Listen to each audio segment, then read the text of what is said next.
The weight of silence. The taxi left David at the end of a narrow street that smelled like rain and rust. He stood there with his suitcase, watching the red taillights disappear around the corner. The hotel rose in front of him like something the city had forgotten. Pale yellow walls stained dark with water damage, shutters hanging crooked from their hinges, balconies wrapped in rusted iron that curled like dead vines. The sign above the entrance read, Estrela, do Mar in faded Portuguese script. Star of the Sea. David had found it online 3 days after the funeral, searching for the cheapest place farthest from home. He didn't want comfort. He wanted distance. He pushed open the heavy wooden door. The lobby was cooler than the street and darker. A single lamp glowed behind the front desk, casting long shadows across the tile floor. The walls were covered in peeling wallpaper pale blue flowers that might have been beautiful 50 years ago. Now they looked like bruises. An elderly woman sat behind the desk. She didn't look up when he entered. Her hands rested flat on the wood, fingers crooked with age, skin thin as paper. Her eyes were clouded, the whites gone yellow. "I have a reservation," David said. His voice sounded too loud in the quiet. "David Chen." She didn't answer, didn't nod, just reached beneath the desk and placed a brass key on the counter. The metal was dark with tarnish, heavy when he picked it up. "Room 2003, she said. Her voice was dry, barely a whisper. "Is there?" David started, but she had already turned away, her chair creaking as she moved toward a door behind the desk. He waited. She didn't come back. The hallway to his room stretched longer than it should have. His footsteps echoed on the tile, each one sharp and clear in the silence. The air smelled strange salt from the ocean mixed with something sweet and thick.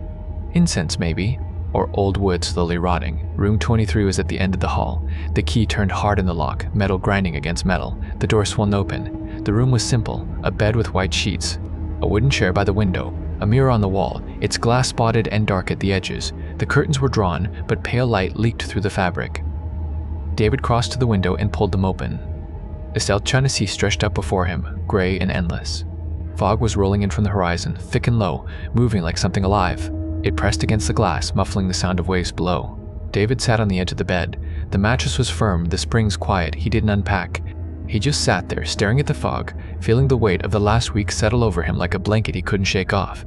His father's funeral had been small, a handful of relatives, a few coworkers who didn't know what to say. David had stood beside the casket and felt nothing, just a blank hollow space where grief should have been. His father had been distant his whole life, quiet. Locked away in some part of himself that David was never allowed to see. Now he was gone, and David still didn't understand him. He lay back on the bed and closed his eyes. The sound woke him. Footsteps. David opened his eyes. The room was dark now, the window black with night. He hadn't meant to fall asleep. His phone said it was just past midnight. The footsteps came again, slow, measured, directly above him. Back and forth. Back and forth. The rhythm was too steady to be accidental. Someone was pacing. David sat up. He remembered what the concierge had said, or rather, what she hadn't said. But he'd seen a sign in the lobby, hadn't he? Upper floors closed for renovation. The footsteps stopped. The silence that followed felt heavier than the sound. David swung his legs off the bed. His mouth was dry. He crossed to the sink in the corner and turned on the tap. The water came out brown for a few seconds before running clear. He splashed his face, the cold shocking him fully awake. When he turned back toward the bed, he saw it. A piece of paper on the floor just inside the door, white against the dark tile. He hadn't heard anyone in the hallway. David picked it up. It was a photograph, old and creased, the kind printed on thick paper that didn't exist anymore. Black and white. A young woman stood in the center of the frame, her hands folded in front of her, wearing a dress with a high collar and buttons down the front. The style looked like the 1960s, maybe earlier. She was standing in this room. David recognized the window behind her, the same mirror on the wall, the same wooden chair, but her face was wrong. It was blurred, not like the camera had been out of focus, but like she had moved at the exact moment the shutter clicked. Her features were smeared, unreadable, a ghost caught mid-motion. David turned the photograph over. On the back, in faded blue ink, someone had written 3 words in careful script, "She's still waiting." The air in the room felt colder. David looked at the door. It was still closed. The lock was still turned. No one could have slipped this underneath without him hearing. He looked at the photograph again. The woman's blurred face, the familiar room around her. Above him, the footsteps started again, slow, steady, pacing. David set the photograph on the nightstand and sat down on the bed. His hands were shaking. He didn't know why. It was just a picture, just an old hotel with thin walls and strange guests. But the words on the back stayed with him. She's still waiting. Waiting for what? He lay back down, staring at the ceiling, listening to the footsteps above. They didn't stop. They went on, a rhythm like a heartbeat, like breathing, like someone who couldn't rest. David didn't sleep again that night. Threads. Unraveling morning came gray and cold. David hadn't slept, but the light through the window felt like permission to move again. He showered in water that never got fully hot, dressed in yesterday's clothes, and went downstairs with the photograph in his pocket. The lobby was empty. Dust floated in the thin sunlight coming through the front windows. The same lamp glowed behind the front desk even though it was day now. David wondered if it ever turned off. The concierge sat in her chair like she hadn't moved since last night. Her clouded eyes stared at nothing. Her hands rested on the desk, fingers curled like dried leaves. "Excuse me," David said. She didn't look up. He pulled out the photograph and placed it on the desk between them. "I found this, under my door, last night." For a long moment, she didn't move. Then her eyes shifted down to the image. Something changed in her face, not surprise, but recognition, like she'd been expecting this. "Room 2003, she said quietly. "Yes." That was her room, before. David waited. The old woman reached out and touched the photograph with one finger, tracing the blurred face of the woman in the picture. Her name was Lin Mei, a bride. She was supposed to marry in the spring of 1967. She stayed here the week before the wedding. Her family had money. They rented the whole 4th floor for the celebration. What happened to her? The concierge pulled her hand back. She disappeared. The night before the wedding. Her groom, he searched everywhere. The police came. They tore apart every room. But she was gone. Just gone. And the groom? He never stopped looking. He came back here every year, walking the halls, calling her name, year after year until he couldn't walk anymore, until he couldn't remember his own name. She paused. "The hotel doesn't speak of it. Bad luck." "Bad for business." David felt something cold settle in his chest. "Why did you give me that room?" She looked at him then, her milky eyes finding his. "You asked for somewhere quiet." "I didn't ask for." "The hotel chooses," she said, "not me." She turned away, her chair scraping against the floor, and disappeared through the door behind the desk. David stood there holding the photograph, feeling the weight of her words. "The hotel chooses." He looked at the stairs leading up. A rope stretched across the landing at the 3rd floor. A sign hung from it, "Closed for renovation. Do not enter." David climbed anyway. The rope was old, frayed at the edges. He ducked under it and kept going. The stairs to the 4th floor were narrower, darker. The air smelled different here, stale and thick, like a room sealed shut for decades. The door at the top was unlocked. He pushed it open. The 4th floor hallway stretched ahead of him, dim and silent. Afternoon light filtered through dirty windows at the far end, pale and weak. The walls were covered in the same flowered wallpaper as downstairs, but here it had peeled away in long strips, curling toward the ceiling. Every door was closed. David walked slowly, his footsteps muffled by a carpet that hadn't been cleaned in years. Dust rose with each step. The air tasted old. Furniture sat in the hallway, chairs and small tables draped in white sheets, covered in dust so thick it looked like snow. A calendar hung on the wall near the window. David stopped in front of it. March 1967. The pages hadn't been turned in over 50 years. He kept walking. The numbers on the doors counted up: 301, 305, room 307 was at the end. The door wasn't locked. It opened with a slow creak that echoed down the empty hallway. The room looked frozen. A bed with the covers still pulled back, like someone had just gotten out of it. A vanity with a mirror, the surface scattered with old perfume bottles and a hairbrush. A dress hanging in the open closet, white lace, yellowed with age. A wedding dress. David stepped inside. His heart was beating too fast. On the nightstand, he saw it. A small book, bound in red leather, its edges worn soft. He picked it up and opened it. The pages were filled with writing, some in Chinese characters, some in Portuguese. The handwriting was small and neat at first, then grew larger and more rushed as the entries went on. David couldn't read the Chinese, but the Portuguese he understood. His father had taught him years ago, back when things between them were still good. He flipped through the pages, reading fragments. April 2, 1967. The walls are thin here. I hear voices at night. Conversations in rooms that should be empty. April 9. I ask the staff about the sounds. They don't answer. They look away. April 15. The mirror in my room shows things that aren't there. I see a door behind me when I look, but when I turn around, the wall is blank. April 20. Something watches from the corners. I feel it when I'm alone. It doesn't move. It just waits. David's hands were shaking now. He turned to the last entry. April 22, 1967. Tomorrow I'm supposed to marry, but he hasn't come. He promised he would find me. I waited like he asked. I stayed in this room. I didn't leave. But now I'm afraid. I'm afraid he already has. The entry ended there. No signature. No explanation. David closed the journal and set it down. The room felt smaller now, the air pressing close. He turned to leave and stopped. The mirror on the vanity was reflecting something wrong. In the glass, he could see the room behind him. The bed, the closet, the window. But in the reflection, the window was open. Curtains blowing in a wind that wasn't there. David turned around. The real window was closed. The curtains hung still. He looked back at the mirror. In the reflection, a figure stood at the window. A woman in a white dress, her back to him, facing out toward the sea. David's breath stopped. He spun around again. The room was empty. He grabbed the journal and walked out fast, not looking back. The door swung shut behind him with a sound like a sigh. He didn't stop until he reached his own room on the second floor. He locked the door, checked it twice, then sat on the bed with the journal in his lap. His hands were still shaking. The sun was setting. The light through his window turned gold, then orange, then gray. David didn't turn on the lamp. He just sat there in the dark, listening to the sound of the sea outside. Then he heard it again. Footsteps, above him, slow and steady. But this time, they weren't pacing. They were walking toward the stairs, coming down. David stood and moved to the window. He needed air. He needed to see something real. He pulled back the curtain and froze. A face stared back at him. A woman, pale and still, floating outside his window, 4 stories above the ground. Her dress moved in a wind that didn't exist. Her eyes were dark and hollow. Her lips didn't move, but David heard the words anyway, soft and clear inside his head. "You came back." Then she was gone. Just the fog, just the sea, just the empty night. David staggered back from the window, his heart hammering in his chest. The journal slipped from his hands and hit the floor. He stared at the window, at the place where she'd been, and he knew that she was still waiting. The invitation. David didn't sleep. He sat on the bed with his back against the wall, watching the window until the sky turned from black to gray.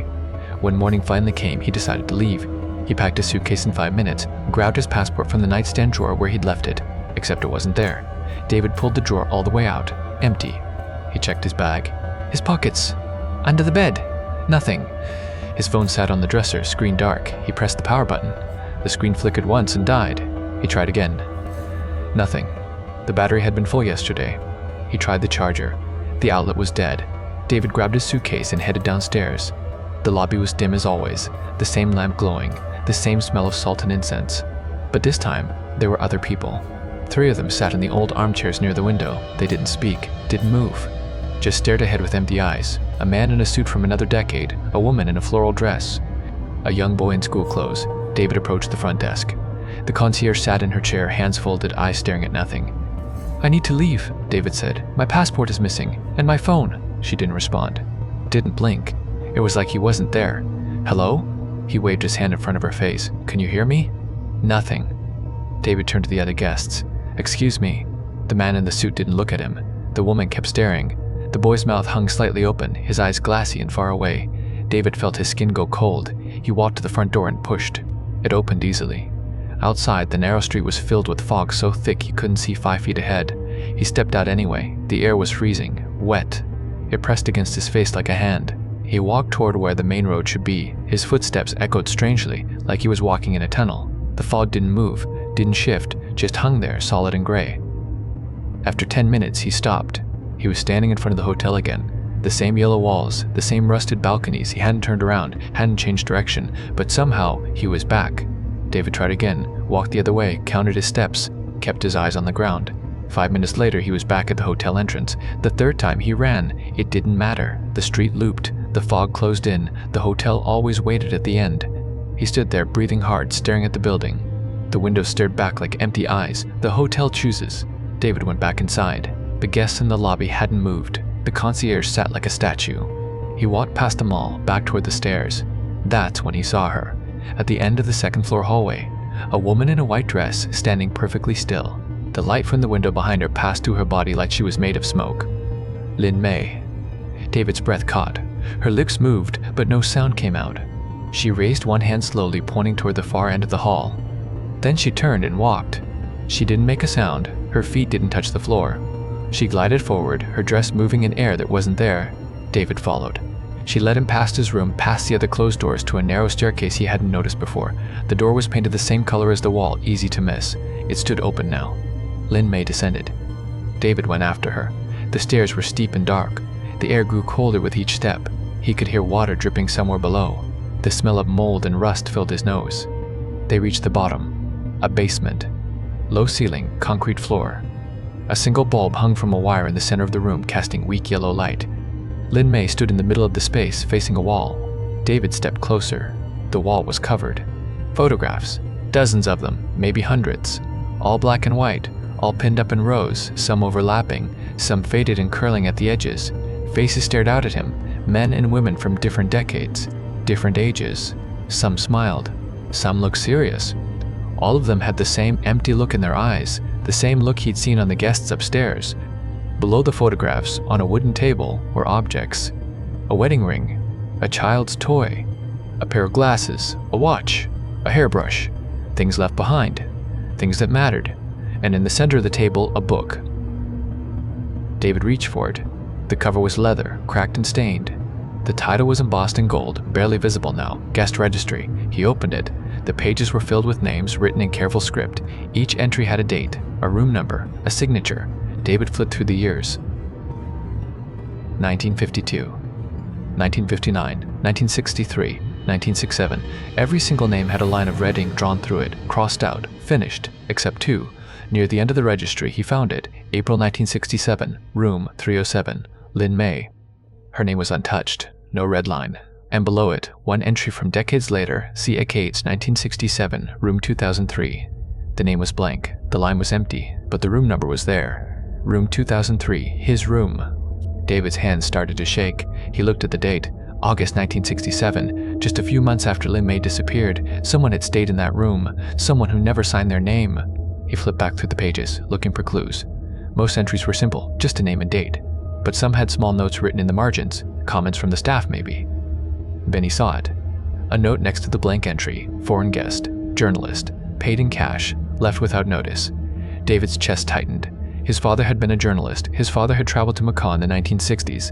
He'd mentioned it once, years ago when David was young. A work trip, nothing important. He'd never said anything about a hotel, about a woman, about a promise. David looked up. Lynn May stood across from him, her translucent form barely visible in the weak light. Her face was clearer now, young, beautiful, sad. Her lips moved again, and this time David heard the words, not with his ears, with something deeper. "He said he would come back for me." David's throat went dry. "Who?" he promised. "He said to wait, so I waited. I don't understand. You have his face." The room felt like it was tilting. David stared at the registry, at the blank name, at the date, August 1967. His father would have been 23, just starting his career, ambitious, reckless. He left me here.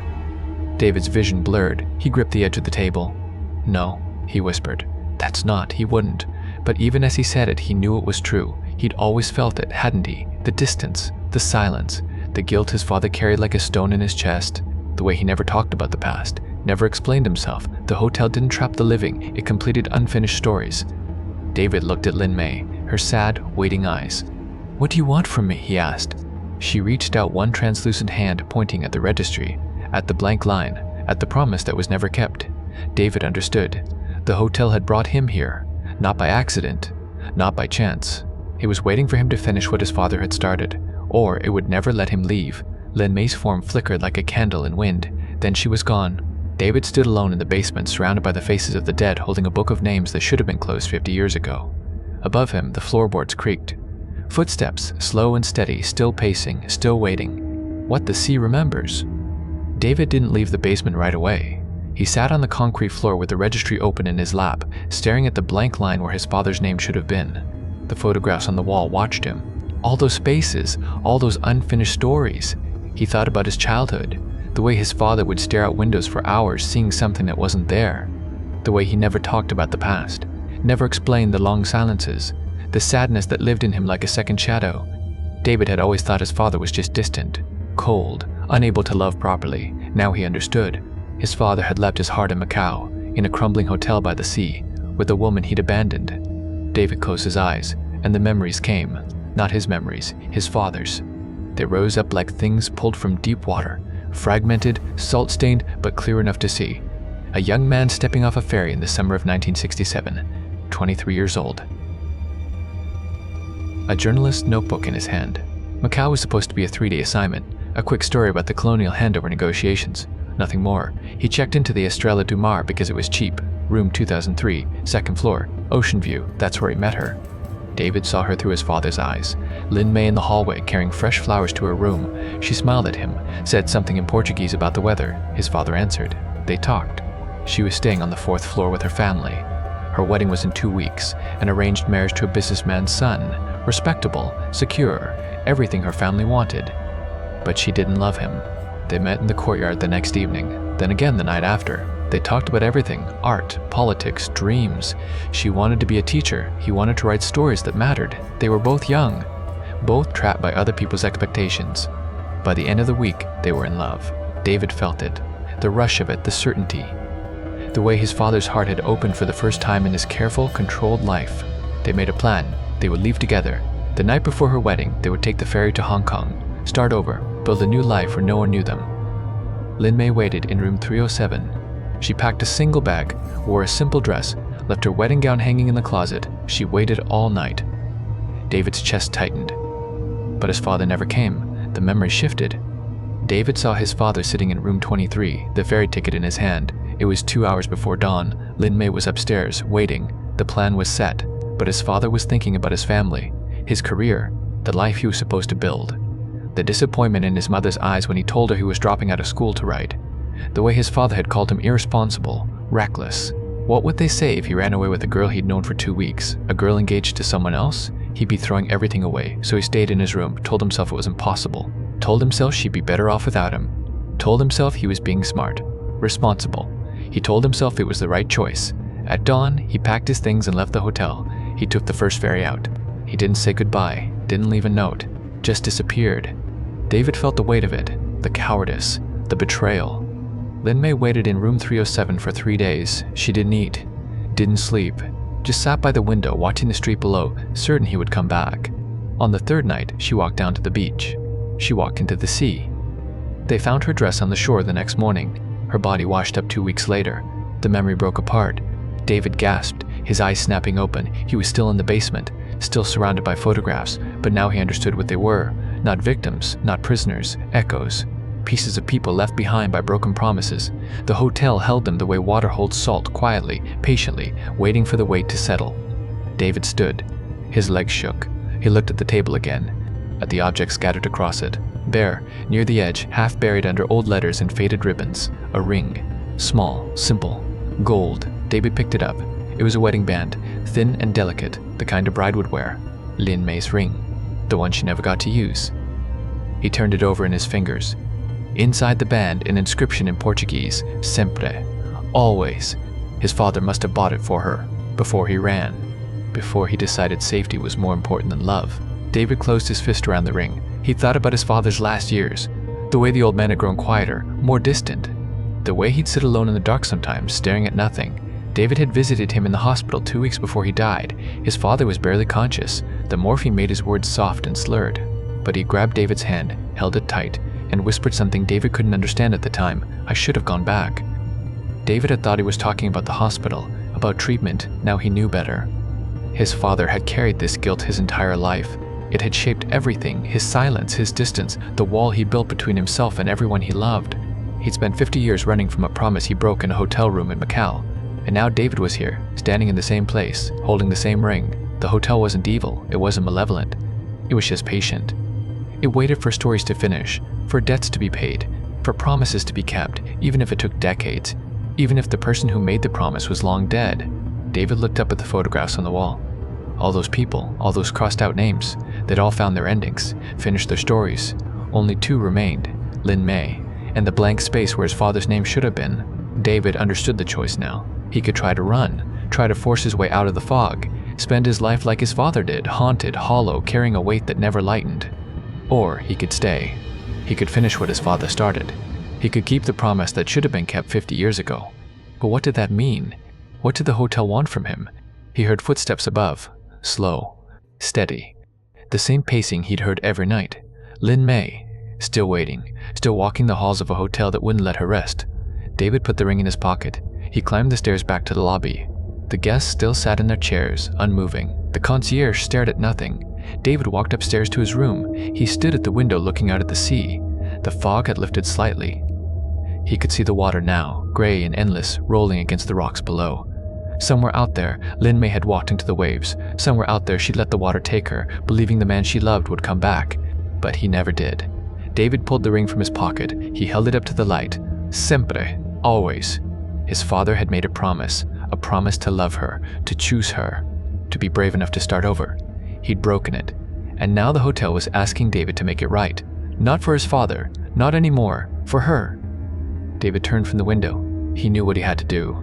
The promise kept David woke before dawn. He hadn't meant to sleep, but exhaustion had pulled him under sometime after midnight. Now the sky beyond his window was the color of ash, caught between night and morning. He sat up. The ring was still in his hand, the metal warm from his grip. He knew what needed to happen. Not because anyone told him, not because he'd read it in Lin Mei's journal or seen it in his father's memories. He just knew. The way you know how a story is supposed to end. Some debts aren't paid with money. Some promises can't be kept the way they were meant to be, but they can still be honored. David dressed in the dark. He took the registry from where he left it on the nightstand. The ring went into his pocket. Then he walked downstairs. The lobby was empty. The chairs where the guests had sat were vacant now, the cushions still pressed down with the shape of bodies. The concierge's desk stood abandoned. The lamp had finally gone out. David crossed the back of the hotel and found the door to the courtyard. It opened onto a small square of broken tile and overgrown plants. The walls rose on 3 sides, balconies overhead, windows dark and empty. In the center stood a stone fountain, dry and cracked, filled with dead leaves. The fog was thick here. It pressed close, muffling sound, turning the world into something soft and distant. David walked to the center of the courtyard and stopped. The sky was getting lighter. He could see the outline of the hotel around him, the pale walls emerging from the gray. He opened the registry to the blank page, to the empty line where his father's name should have been. Then he spoke. Lin Mei. His voice sounded strange in the fog, small, but clear. I know what happened. I know what my father did. I know he promised to come back for you, and he didn't. I know you waited. The air shifted, grew colder. David kept going. He was afraid. He was young and stupid and afraid. He thought he was being smart, responsible. He thought he was making the right choice. He paused, swallowed. But he wasn't. He was just a coward. The fog thickened. David could barely see the walls now. He ran. And you waited. And when he didn't come, you thought it was your fault, that you weren't worth it, that you'd done something wrong. David's throat tightened. But you didn't. You were just a person who believed someone when they said they loved you. That's not a sin. That's not something to be ashamed of. Movement in the fog, a shape forming. You deserve better. You deserve to be chosen. You deserve someone who is brave enough to keep their promises. The shape grew clearer. Lin Mei stood 10 feet away, but she wasn't translucent anymore, wasn't blurred or fragmented. She looked solid, real. Her white dress hung perfectly still despite the wind that wasn't there. Her face was clear, young, and sad, and beautiful. She watched him with dark eyes. David's hand shook. He forced himself to keep talking. My father spent his whole life carrying what he did to you. The guilt, the shame. It ate him from the inside. He never forgave himself, never moved on. He was already dead long before his heart stopped. He pulled the ring from his pocket. He bought this for you. He meant to give it to you, to marry you, to start a life together. But he couldn't do it. He couldn't be brave enough. Lin Mei's lips parted. No sound came out, but David felt the question. Why are you here? Because he should have come back, David said simply. Because you waited and no one ever told you the truth. No one ever said you mattered, that your life meant something, that what happened to you wasn't fair. He held up the ring. I can't marry you. I can't give you the life you should have had. But I can give you this. He tore the blank page from the registry. The paper came free easily, like it had been waiting. I can tell you that you existed, that you were real, that you were seen. He placed the ring on top of the paper. Then he pulled a lighter from his pocket.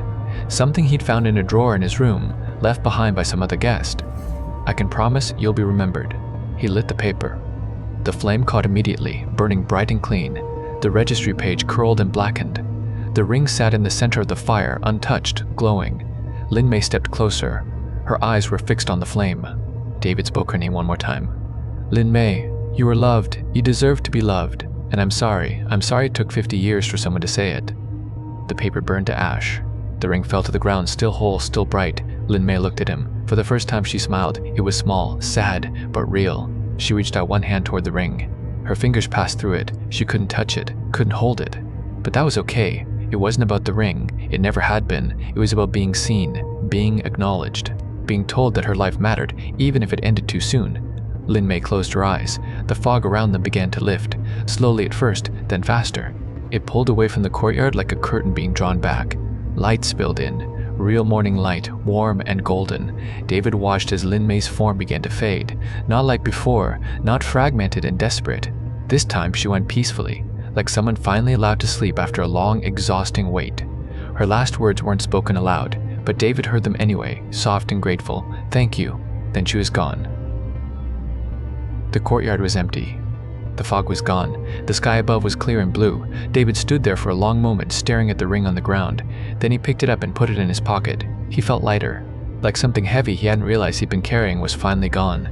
He walked back inside. The lobby was different now, brighter, cleaner, like someone had opened all the windows and let fresh air in. The concierge sat at her desk, awake and alert. She looked at him and nodded. "Your passport," she said. She slid it across the counter. "You left it in the office for safekeeping." David took it. "Thank you." "The ferry leaves in an hour," she said. "You should hurry." He nodded, went upstairs, packed his bag. The room looked ordinary now, just a hotel room, nothing more. No shadows in the corners, no weight in the air. He paused at the door, looking back one last time. Then he left. Outside, the street was clear. The fog was gone. He could see the water beyond the buildings, blue and calm. The ferry horn sounded in the distance, low and long. David walked toward it. He thought about his father, about the silence that had lived between them, about all the things that were never said. He understood now. The distance, the guilt, the weight his father carried. But he also understood something else. Silence could be transformed. Secrets could be spoken. Debts could be paid, even after the person who owed them was gone. The story didn't have to end with abandonment, with regret, with 50 years of haunting. It could end with acknowledgement, with honesty, with a promise kept, even if it came too late. David boarded the ferry, found a seat near the window, watched as the Estrella do more grew smaller in the distance, fading into the coastline until it was just another pale building among many. He pulled out his phone. It turned on immediately, battery full. He opened a blank document and started typing. "My father came to Macau in 1967. The words came easily, the whole story, everything he'd learned, everything the hotel had shown him. Not for publication, not for anyone else, just for himself, and for Lin Mei, and for his father. A story told, a silence broken, a weight finally lifted. The ferry moved across the water, cutting to waves that sparkled in the morning sun. David kept writing, and for the first time since his father's funeral, he felt something close to peace. Behind him, invisible and far away, the hotel stood quiet on its forgotten stretch of coast. The 4th floor was empty now. Room 307 was just a room. The registry in the basement had one fewer name waiting to be crossed out. The hotel exhaled and waited patiently for the next story to arrive.